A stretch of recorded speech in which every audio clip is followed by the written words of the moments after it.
Namaste everyone. So we'll start with our Shanti Mantra. Sit straight, relax the 5 points, feel your breathing, bring yourself to this moment. Om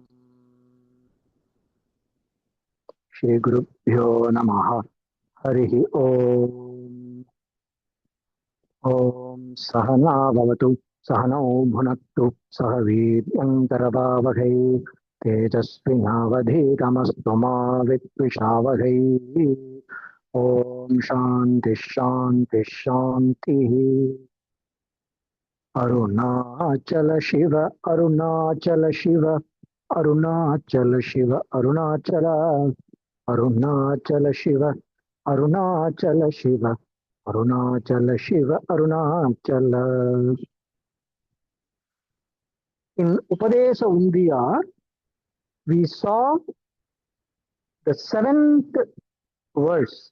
விட்டு கருதலின் ஆவினை வீழ்ச்சி போல் விட்டிடாதுன்னலே இந்தி பர விசேடமா முன்னதே இந்தி பர, which was talking about the one-pointedness in meditation, the flow of the mind towards the object of meditation, which is God, without any breaks, which involves all the aspects of the mind and the buddhi directed towards the object of meditation. Right? So we saw it in great detail. More than 2 sessions we saw about this. And then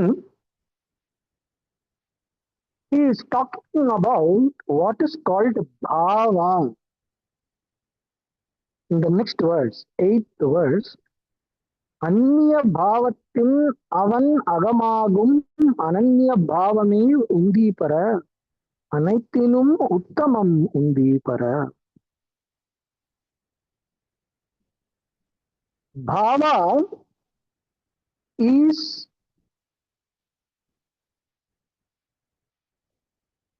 a dimension of attitude. Okay, basically the background attitude or the orientation of the ego, the I concept.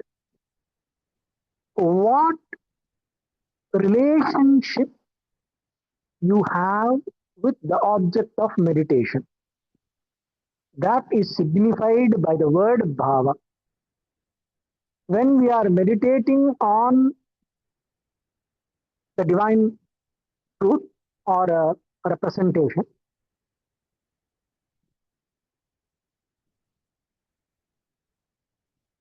there can be 2 kinds of bhava: anya bhava, ananya bhava.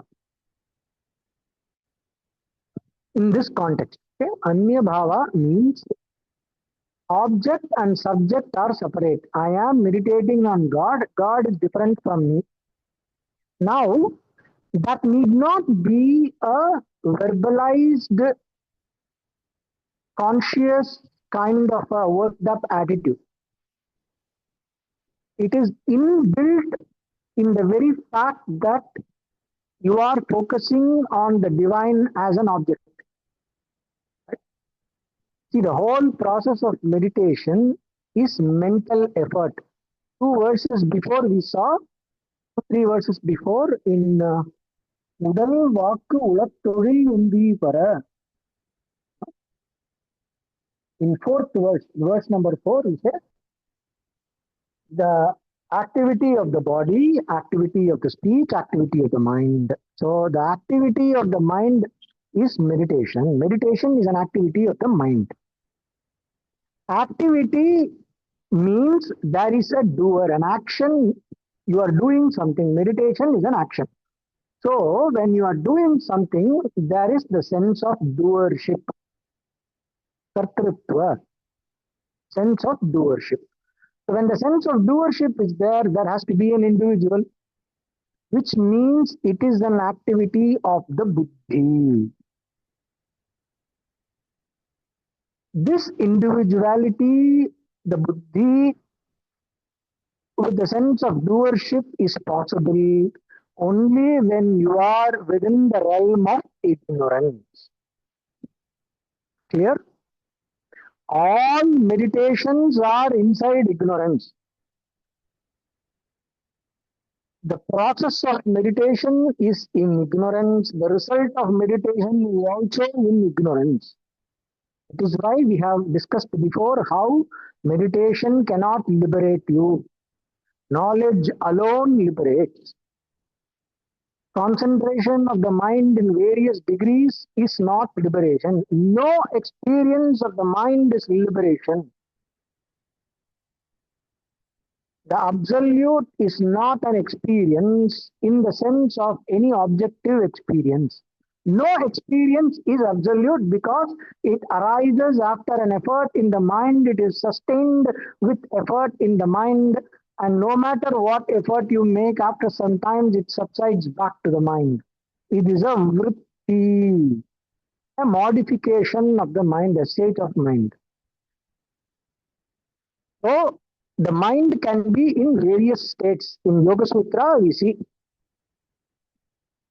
Chitta, Vikshipta, Muda, Ekagrata, Niruddha.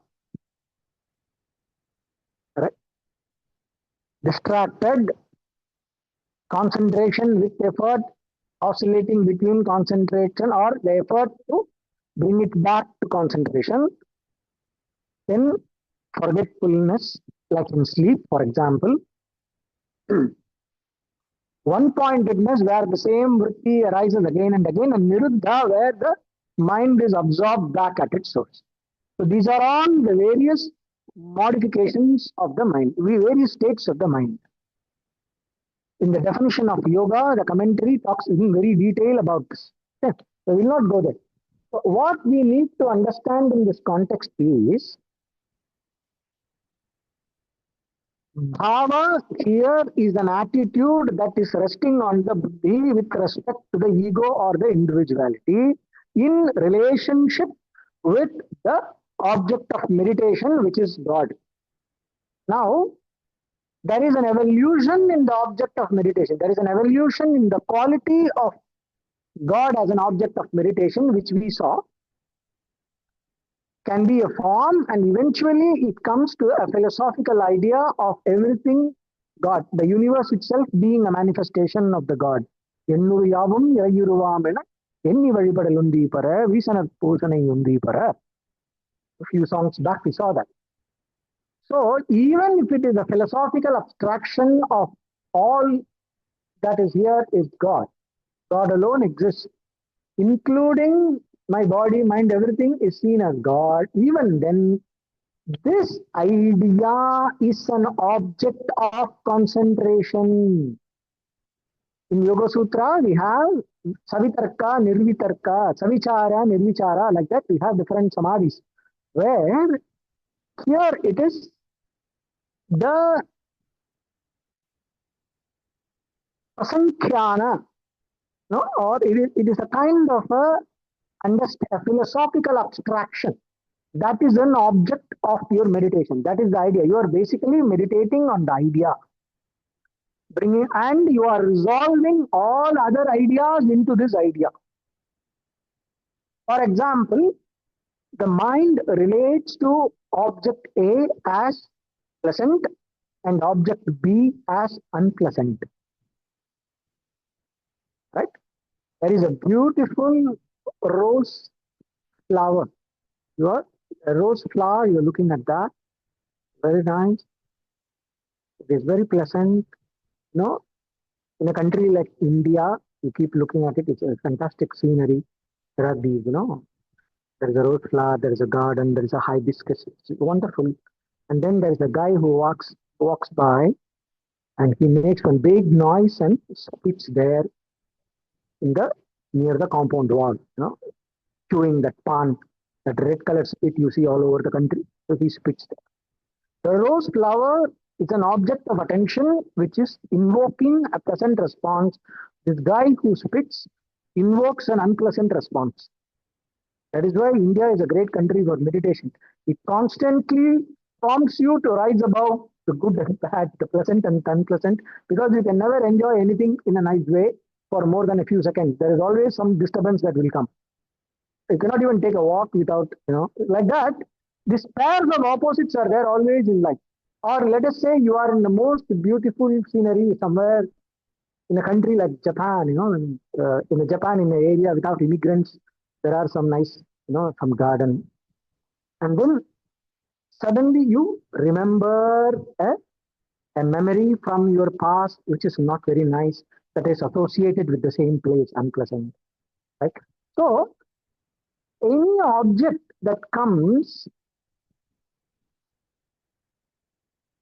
it invokes a kind of a personal connection to it, which is based on my memory and my relationship and my various other concepts, which is based on my individuality, which is based on segregating this from that, right? So this is multiplicity. But when I am meditating on everything as God, what happens? Every time the mind manufactures a liking or a disliking, I resolve that object. The process of reacting to the object through my samskara and the ego, the individuality that is relating to the object, everything I resolve it into that abstract idea of God as everything. It's philosophical. Philosophically, through my vichara, I resolve it.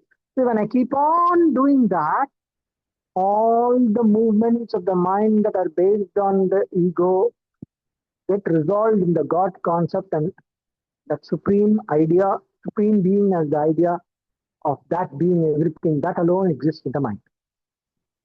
Right. Now,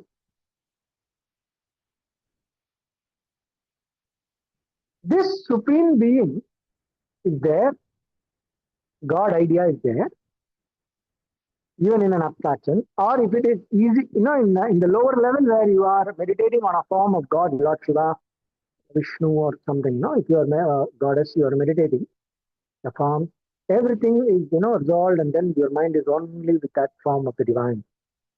The goddess alone is there.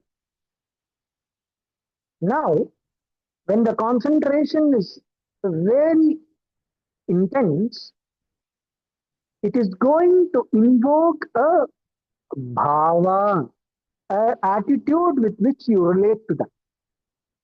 Even a passing simple object of life invokes my involvement, personal involvement, right? So, in intense meditation, when all my faculties are focused on God, in that intensity, it is going to invoke a very intense personal relationship with this principle of God, Ishvara Tattva. It is going to create a relationship there. It is going to bring up. So based on my past samskara and everything, I might get a bhava. In bhakti, meditating on God is bhakti or devotion. In devotional fervor, there is going to be a devotional attitude, which is bhava, bhakti bhava. Okay. So, what is a bhakti bhava? If you see in the life of various saints and sages in the tradition,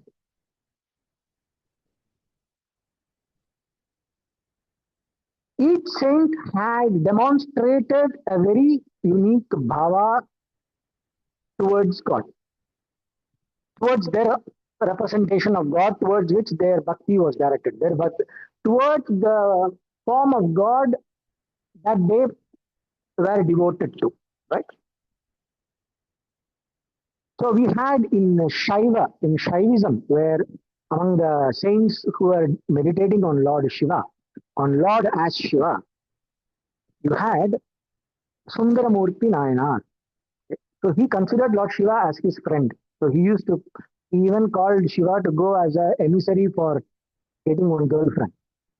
So Lord Shiva Shiva went also. So Lord Shiva as his friend. So there is another person called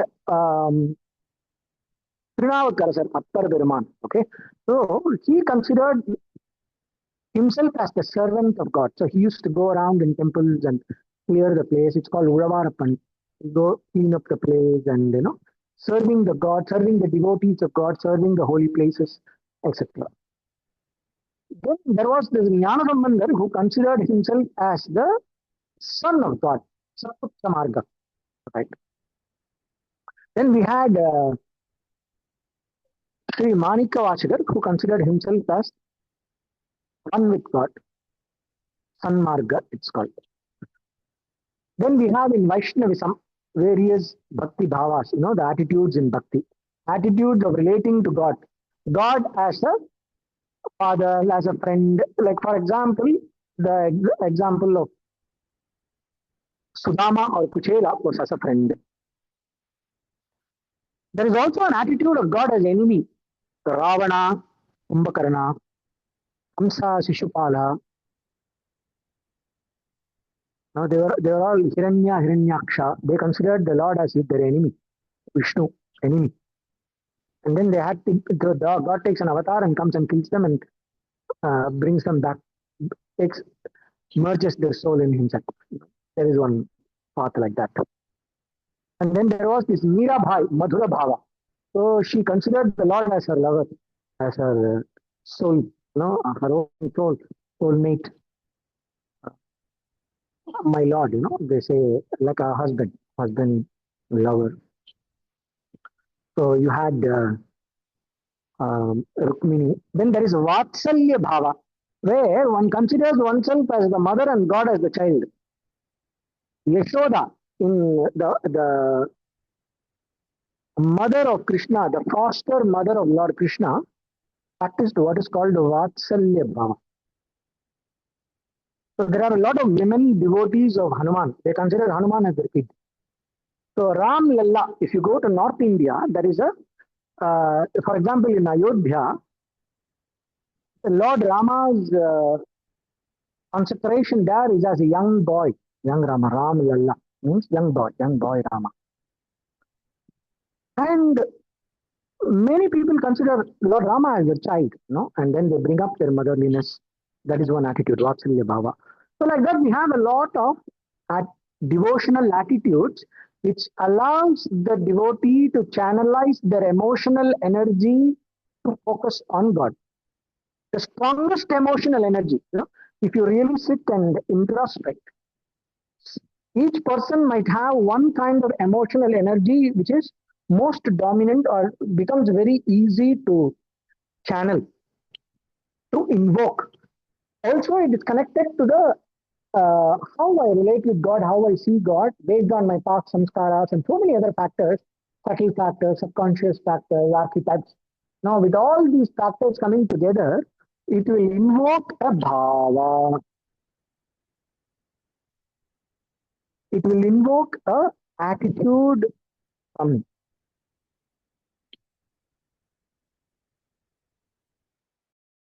I'm sorry, why am I getting a call? Just hold on for a second, please.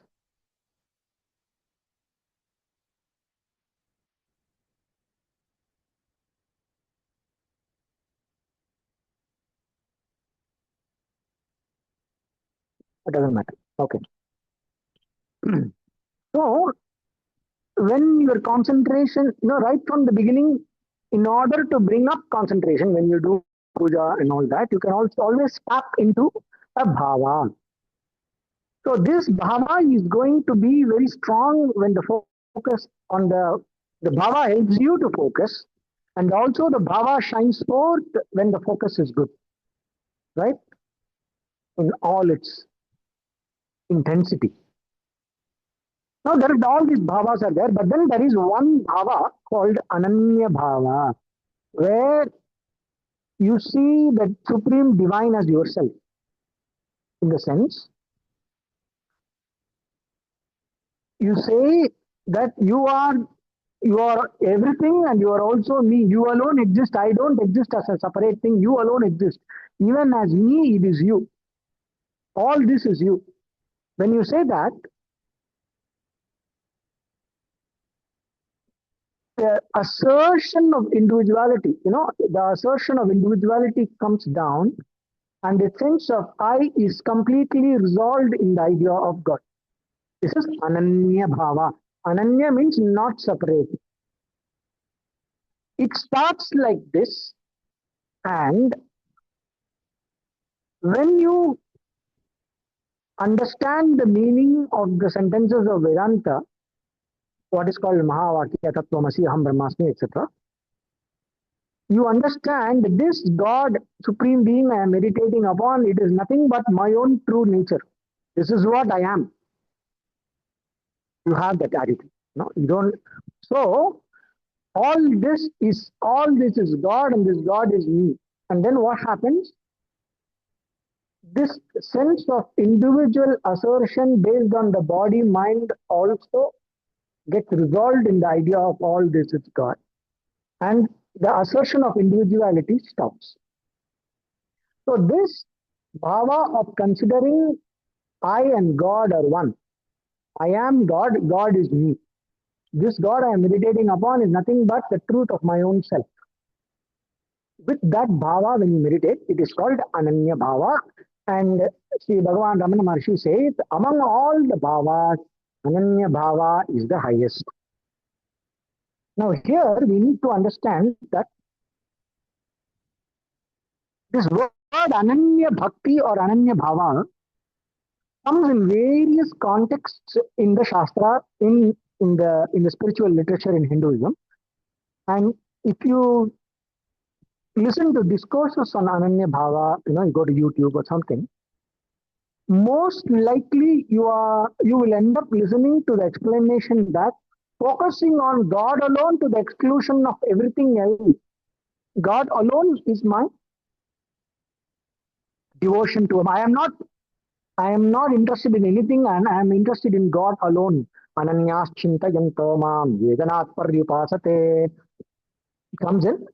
The one who is completely devoted to me and not thinking about anything else, the one who is focused only on Mavekam Charanam Mrida, they will give all these and say the one-pointed devotion to God to the exclusion of everything else, where you are not bothered about anything else.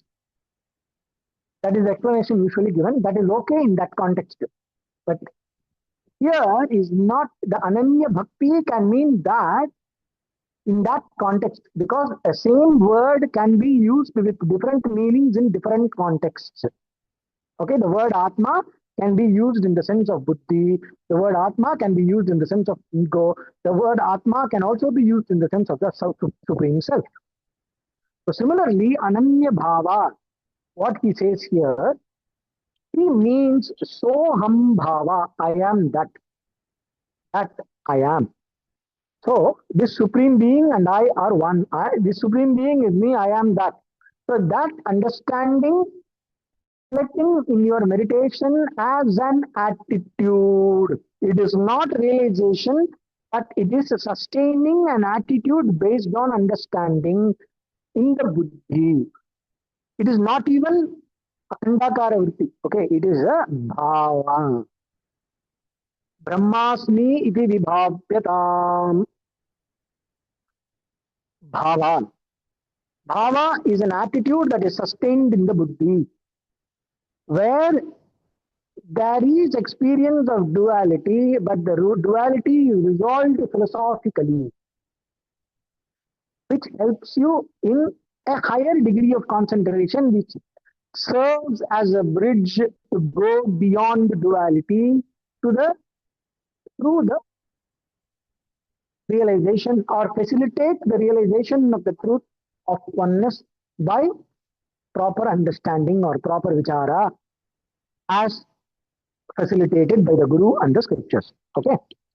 So, among all the attitudes, Ananya Bhava is the highest. Why? Because, why it is highest? We have always seen, whenever there is this talk of lower and the higher is referred to that which is closer to liberation. Whatever is closer to the truth is considered higher. Whatever is closer to, in among various practices, whatever is closer to sattva is considered higher. among various lifestyles, whichever takes you to more sattva, reduces tamas and rajas is considered higher. So whatever takes you out of samsara, whatever takes you closer to the knowledge that destroys the cause of samsara, which is ignorance, that is considered higher than the other options. Among the given options, the highest is that which takes you out of transmigration, samsara, and ignorance. Right? So that is the framework. So among all the bhavas, Ananya Bhava is the highest. That's what he says. Because why? Why Ananya Bhava is higher? And here it means the Soham Bhava and not the one-pointedness, because he already dealt with that one-pointedness. Ennuru Yavum Irayurvamani Enni Vadibadal Undivara, in that puja itself, he finished it. Everything is God, so there is no thought other than God. And also in the previous one where he is talking about, without any interruption, one-pointed flow of the mind towards God, there also Ananya Bhakti is what he's talking about. What everybody else talks about as Ananya Bhakti, as one-pointed devotion to God, is already covered. So now he is talking about the bhava, the attitude of how you consider God or how you consider yourself in relationship with God. There you consider yourself as another representation of God. There is only God, nothing other than God. So I am God, God is me. This whatever supreme Brahman I am meditating upon, I am that. That is my truth. With that understanding, you meditate, and what happens when that bhava, when that attitude that this divine supreme being is me, it becomes very strong. That also goes away in the fire of knowledge, and you are there without any bhava in the truth of your own self. Bhava balattinal, by the strength of the practice of this ananya bhava, bhavanatita sadbhava. Sadbhava means it is not a bhava, the truth, sat itself, which is the self, which is the pure consciousness, which is beyond any bhava, which means that which is beyond the intellect, in the sense that by which the intellect functions, but that which is not seen by the intellect. That by which the mind functions, but that by which the mind functions, but that which is not an object of the mind. Right? So that supreme reality of the self that is not conditioned by the mind or the buddhi, that is Sat. And he is represented in the word Sadbhava. Bhavanatita means that which is not limited by any bhava, that which is not an object of bhava, that is, which is not caused by that by which the bhava itself functions. Tasya bhasa sarvamidam vibhati. The light by which everything shines, that which is self-effulgent, they say, the sunlight is used to lighten up all the objects in the room. I need light to see any object, but to see the light itself, I don't need another light. That is an example which is always used. So bhava balattinal, by the power of this ananya bhava based meditation on God, you will gain a certain level of clarity which can facilitate the dissolution of the individuality at the source, where you abide in your true nature as the self without any bhava.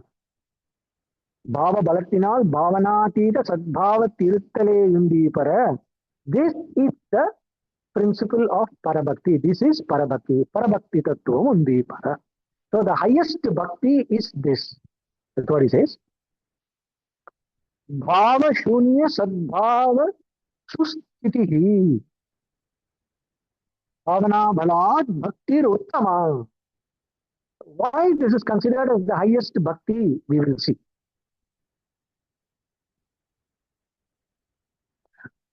Because everything else, any object requires the effort of the mind. You require mind for focusing on any object.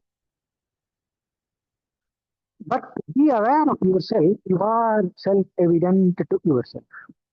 This is the key point, okay?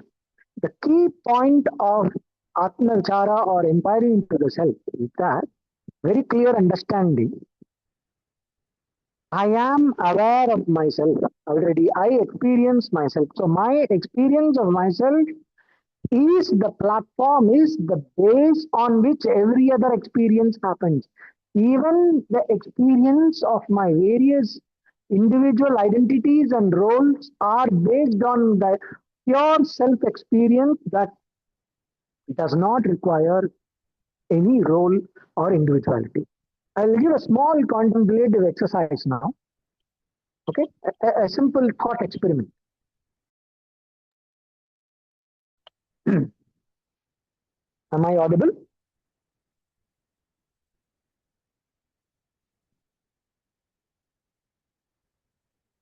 You are able to hear me? Ah, yes. Okay. So, a simple cognitive exercise. Now, you tell your name. I am so and so, right? You tell your name to yourself. Hmm?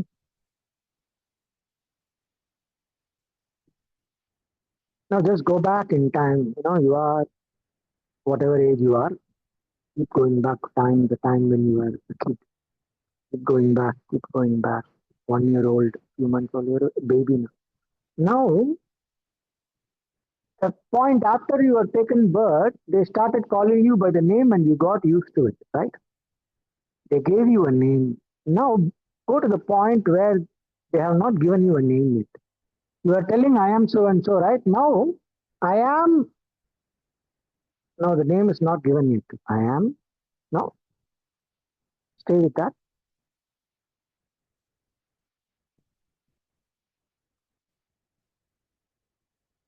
Try to stay with that feeling of you before you are given a name.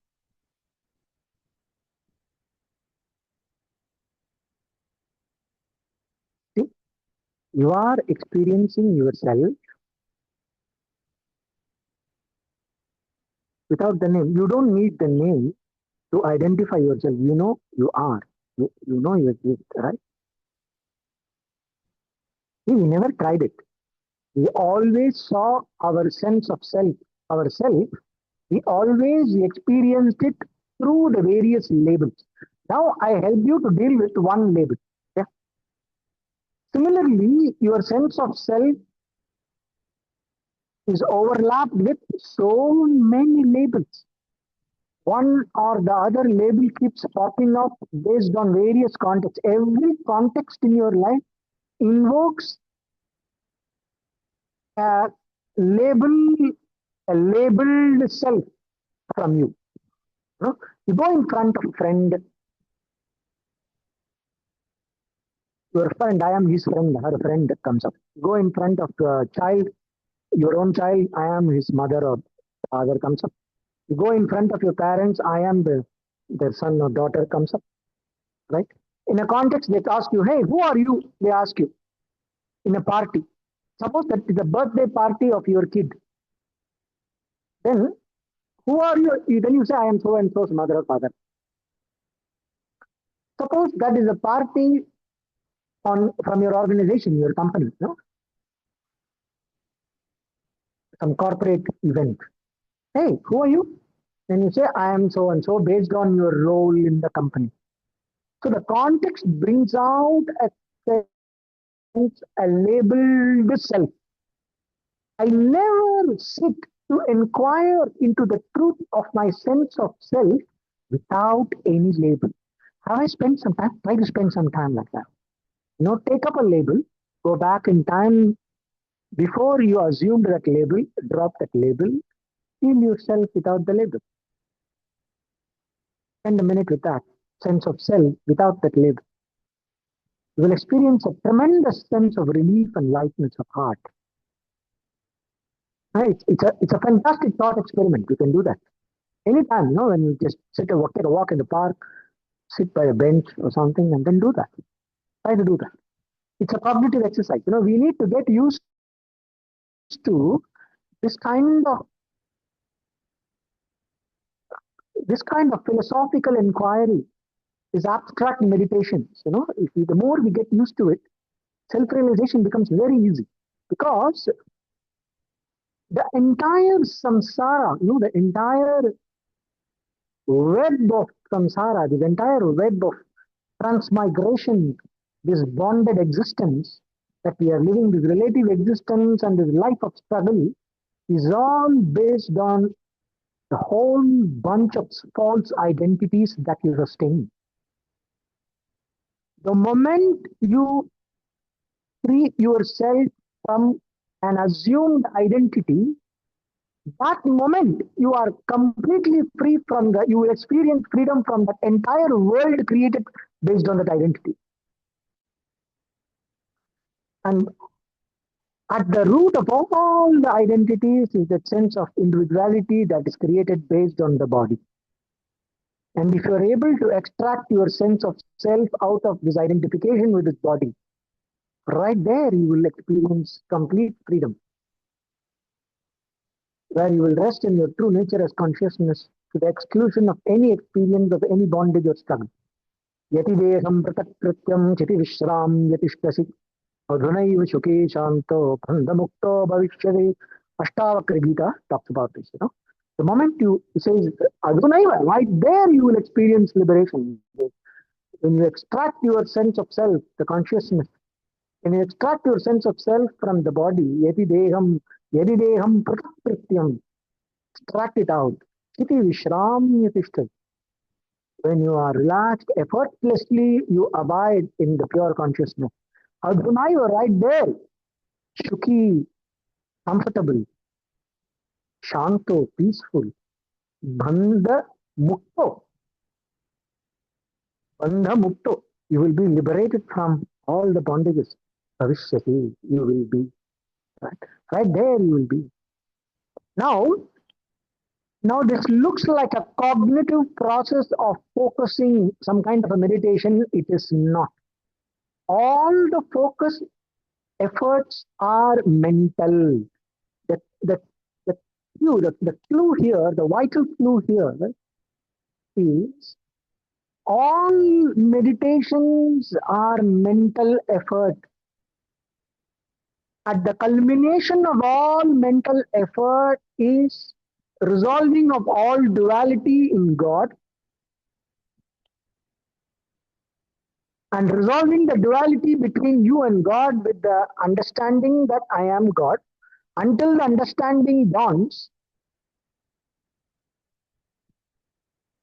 you sustain an attitude that I am God, God is me, the God alone is. You sustain that attitude. So there is no structure that you can claim as your own. So the I, this little individual I, survives only by the identification on the body and mind. But when I resolve every aspect of my experience, I resolve in the idea of God, including the sense of I that comes up. I am not separate from God. I also am God. What I experience as I, this is also God. So when I do that, this little I loses its sting and gets resolved in the vision of God. It gets resolved into that, and then you experience a pure consciousness. Here, Sadbhavat, Bhavanadita Sadbhavat Tirithal is basically the experience of Nirvikalpa Samadhi. Okay? This is the Parabhakti Tattvam, where there is the highest bhakti. Why it is called the highest bhakti? Because I don't love anything for its own sake. I love anything because it is relevant for me. If I keep on resolving that, extending that to everything, then I understand that that which is the object, that which is the most loved. What is that which is most loved? The question. Huh? What is that which is the most loved? You may say this or that. If you really see, you will see that you don't love anything for its own sake. You love that or that person or thing only because it is somehow nice to you as an individual. Atmanastu kamaya sarvam priyam bhavati. So from there, the Rishi in Brihadaranyaka Upanishad, he derives that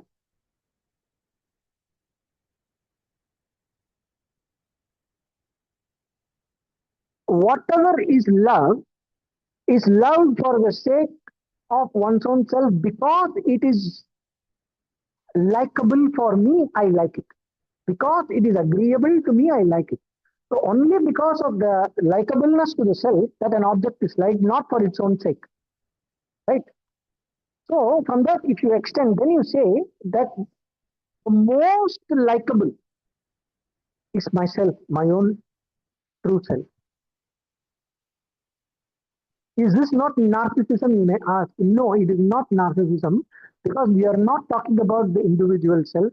We are resolving the individuality also in that self which is unconditioned even by individuality.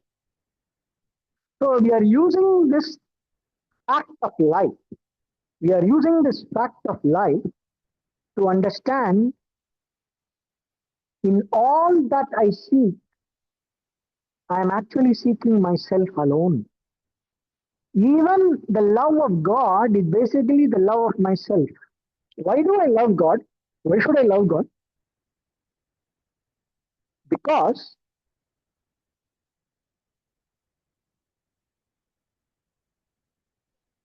consciously or subconsciously, the idea of God is connected to liberation. It is connected to the highest happiness or liberation. The knowledge of God, inquiry into the truth of God. Why is the inquiry into the truth of God being done? That is the question with which the commentary on Brahma Sutra begins. Now, Brahma Sutra is the Vedanta Sutras that talk about that, bring together the entire knowledge of Vedanta in terms of in the form of sutras like Yoga Sutra for yoga, uh, the knowledge of yoga. For the knowledge of Brahman is in Brahma Sutra. Brahma Sutra brings together all the knowledge of Brahman from the Vedanta and puts it all together in a logical way, connecting all the threads, connecting all the things into this thread of one purpose of realizing Brahman. So why are you inquiring into Brahman? Because knowledge of Brahman liberates you. Why are you inquiring into the truth of the self? Because Tarati Shokam Atmavite, the one who knows the self crosses the ocean of sorrow. Why do you want to inquire into Brahman? Because Brahma vidapnoti param. Even if you are a monotheist, why are you afraid of God? There is a cult in this world where they go around one stone. They keep going around one stone saying, here I am here, people telling that they go around it. It's like so they do this. So for the sake of God. Why? Because the scripture threatens them. If you don't worship God, you will go to hell. Because they are afraid of hell, they are devoted to God. Even a monotheist is the same. Okay, they may say, oh, I love God. God created all this world and beautiful, and so I am grateful to God. They try to create all that. And why am I developing the love of God and imitation of that prophet or whatever? Why do they do that? Because they get eternal heaven. The option is, I am going to die. After I die, it is eternal heaven or eternal hell according to those guys. They don't want hell, they want heaven. That is why they are devoted to God. If suddenly the the protocol changes. Whoever is loving God will go to hell. Nobody will love God. So, what you love is actually yourself. The thing is, you consider yourself to be this and that, and your love of the self gets restricted into a limited mode. And instead of getting yourself, you get alienated from yourself and get locked up in an identity. So we are liberating the self from all kind of identities and realizing the truth of yourself. So all these arguments are meant for bringing our attention back to the purpose of inquiring into the truth of yourself, what you really are, in order to realize that, in order to for this realization to become the only meaningful pursuit, we have all these convincing an argument and making you understand that the self alone is worth pursuing, because in all those things that you pursue, the happiness that you seek, what you actually seek is yourself. To make a person understand that. So, Ananya Bhakti is important because God is an useful imagination. Remember when we were talking about meditation on God, I mentioned this. Panchadashi also, Sri Vidyaranya Swami talks about this. God is a useful imagination. Sanatana Dharma is the only tradition that liberates you even from, that will not tolerate even your slavery to God. We had a great female, a lady saint in Tamil Nadu. Her name is Avvayar. He says, Asa Yaramingal, Ishanod Ayinum, Asa Yaramingal. Relinquish desire, even with God, relinquish desire. The lady saint, Avvayar. Avvayar means the old one, the old lady. Avvayar means grandma. So she is called as grandma. So nobody knows her real name. I think Tilakavati or something.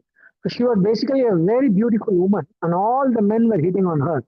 And she got frustrated. She was a born yogini. She got frustrated with that, and she prayed to Lord Ganesha to give her an old woman form. And she lived. She was a Siddha Purusha. She was a great master, yoga master. She was a realized, enlightened woman, female saint, Avayar. And then she went around in the form of an old woman, so that nobody would disturb her, and she can focus on the uh, on living and spreading the spiritual truth. So she said, Asa Yaramingal, Ishanoda Asa Yaramingal. So Sanatana Dharma is the only religion that liberates you from religion. It gives you an official exit card. No one else gives you an official exit card. You are stuck with that cult, Anywhere else you go, they forgot this cult, Even in Sanatana Dharma, you have these dualistic. No dualistic school that tells you and God are separate will give you an exit card. Your exit card is only a condition supply exit card. You will exit out of this world, but you will go to some kind of a heaven. It is either a Christian heaven or a Muslim heaven or a Krishna heaven, where you are constantly serving the Lord. Why the hell should I serve that Lord?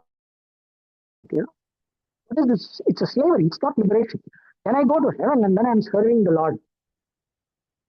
Then there is the guy who went to the heaven before me, and he is the senior server of the Lord. There is going to be a new clash with me with that other guy. And then suddenly this Lord can go crazy and send me down to earth. No, I don't like your service. You go and sit in that corner. And then in heaven I have to live somewhere. Maybe the other guy is wearing, and the other guy has a bigger palace than I do. There can be jealousy. There can be comparison. Who is the better devotee of the Lord? Who has access to the Lord? All these problems come, I am playing with Krishna. Krishna will play with all of us. I have to, okay, I'm tired of playing. I don't want to play with Krishna. I just want to relax quietly. And Krishna could get offended. So, as long as there is a second entity, so long there is fear.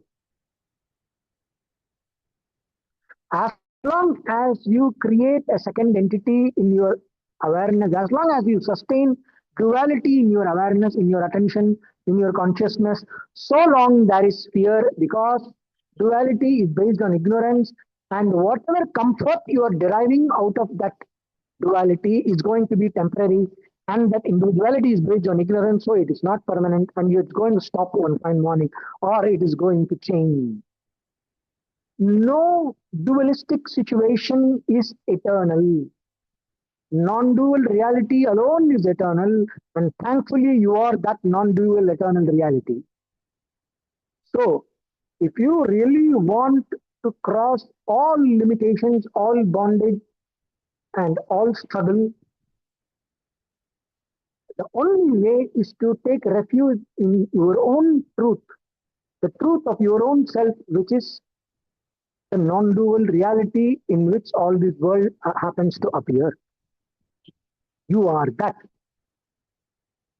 That is the only solution. There is no other solution. Everything else is management. The cure, only this. So this has to be very, very clear, because that is why in Vedanta and Upanishads it is very clearly said, Nanya Pantha Vidyate Ayanaya. There is no way, other way, na anya pantha. There is no other path for this other than this. What is this? Vedaham Purusham Mahantam Adityavarnam Tamasah Parasta Tamevam Vidvan Amritaiha Bhavati Nanya Pantha Vidyate Ayanaya. I know that Supreme Purusha, the individual, that Supreme Being, the Self, the conscious. Purusha means the person. That Supreme Person means that Supreme which is sustaining this person. That Supreme Person means after that there is nothing else. Supreme means that which is not challenged by anything else. Aditya Varanam, that which is self-effulgent. Amasak Parasta, that which is beyond darkness, beyond ignorance. If you see the interpretation, it comes to that Supreme Being in which there is nothing else. So we have to bring all the teachings of Vedanta with connected to the one truth. It connects all the teachings of Vedanta, is understood together as one single body of knowledge, teaching us the one single truth. There cannot be two absolutes. If there is one, there cannot be two absolutes. Then the moment there is two, there is a limitation that separates these two. So as long as there is duality, there is no freedom, there is struggle. As long as there is duality, there is fear. As long as there is duality, there is ignorance. Because of ignorance only there is duality. The truth of yourself is non-dual. That is why even meditation on God is only a useful imagination, a practice of an attitude that helps me to come back to the truth of myself, which is not other than God. Right? What I understood as God, I finally understand as myself through the teachings of Vedanta. How it is done, it will come in the next verses when we see. He goes more detail into this thing, and they all say that Bhagavan Ramana Maharshi is talking about a technique of tracing the eye. He does talk about technique of tracing the eye, but that is the yoga part. And there is a point where he reveals the Mahavakya. He says God and I are one. That Mahavakya is coming. Is coming in the next, in after a few verses it is coming. We will see while we see this text. When we keep seeing this text, we will see that. So we understood today about the relevance of bhava, and the highest of the bhavas being ananya bhava, or non-separateness from God. I am understanding God as my true self. Soham bhava. It is not repetition, but it is a attitude that comes out of understanding, which is sustained in the mind as a tool for meditation. It helps me to go beyond the individuality through the realization of the meaning. Okay. Where I remain as my pure self, unconditioned by the mind and individuality. That's what we saw today. And the next verse, further, உதித்த விடத்தில் ஒடுங்கி இருத்தல் அது கர்மம் பக்தியும் முந்தி பெற அது யோகம் ஞானமும் உண்டி பெற. To be completely absorbed at the point from where the I arises. That is the karma, that is bhakti, that is yoga, that is jnana, that is the purpose of,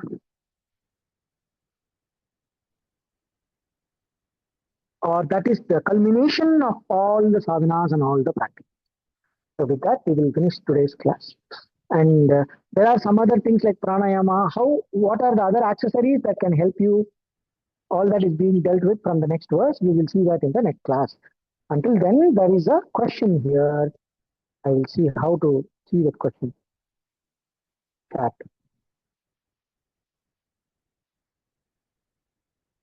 No?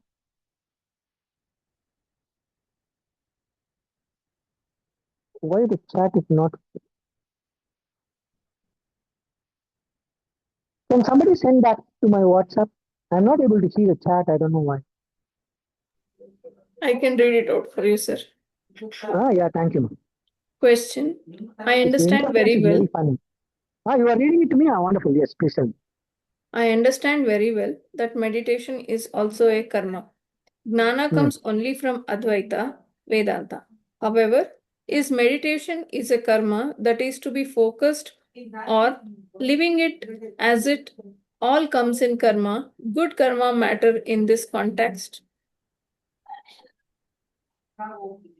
Yes, definitely. See, all this we already discussed it. When we arrived at this from the first verse, when we were discussing it, in this text, he already talks about, when I talked about the rishis doing tapasya, why did the Lord come to teach them? This whole thing, this whole song, Upesa Undiya, is a text that represents what Lord Shiva was teaching the rishis in the Tarukavana. Why did he come to teach the rishis in the Tarukavana? Because they were all following Dharma for so many years. And they had already purified the mind. Karmachitan, there is a word in Mundaka Upanishad, Pariksha Lokan, Karmachitan. This Karmachitan means the one who has arrived at that readiness of the mind, the purified mind by performing karma, which also means performing good karma. So, good karma leads you to more sattvic mind and gives you enough punya. And then the practice of meditation brings you the focus. Meditation, karma that is to be focused or leaving it as it all comes in karma. No. See, understanding meditation as karma is important for one to arrive at vichara. It is to understand that I am not the object, the result of meditation is not the solution. It is for this understanding. When I understand karma, japa, various performing good karmas, puja, etc., performing japa, chanting, etc., performing meditation, etc., these are all various actions of the body, speech, and mind. Why is this understanding required? To understand that the result of karma is temporary, so that I am not chasing behind the experiences. I am using the performance of good karmas, I am using the practice of meditation and all that to arrive at that state of readiness of the mind that is required for inquiry into the self. But once you have arrived at that readiness, you can give up everything else. The only meditation that is being done is inquiry into the self and nothing else. So that is called sannyasa. Jnana yogena sankhyanam, karma yogena yoginam. So the sannyasi's only job, a monk, it's supposed to do only atma anusandhanam eva. Contemplating on the truth of the self is the only job for the sannyasi other than sustaining the body. There is no other commitment for a sannyasi or initiate.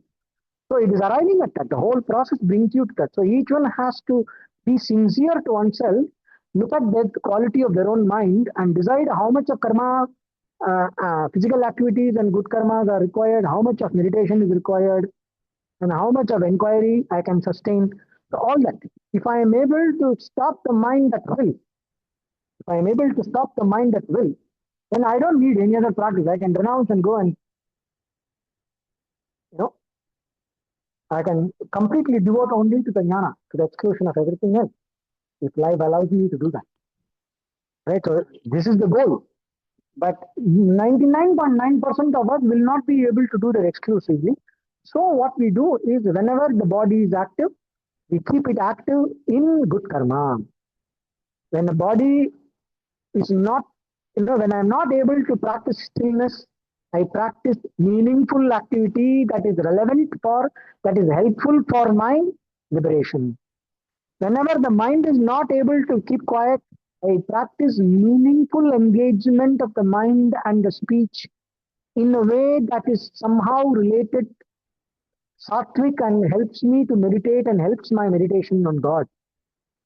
And once I develop the one pointed focus, which is in upasana, in meditation, after arriving at the one pointedness, I devote the entire mind and intellect to inquiry into the truth of self. I am not running behind psychic experiences or meditative experiences. So that is the spirit of the whole thing. Karma, upasana, jnana. This is the ladder of growth. Right? So I hope the context is clarified. Oh, पूर्णमदः पूर्णमिदं पूर्णात् पूर्णमुदच्यते पूर्णस्य पूर्णमादाय पूर्णमेवावशिष्यते ॐ शान्ति शान्ति शान्तिः ॐ तत्सत्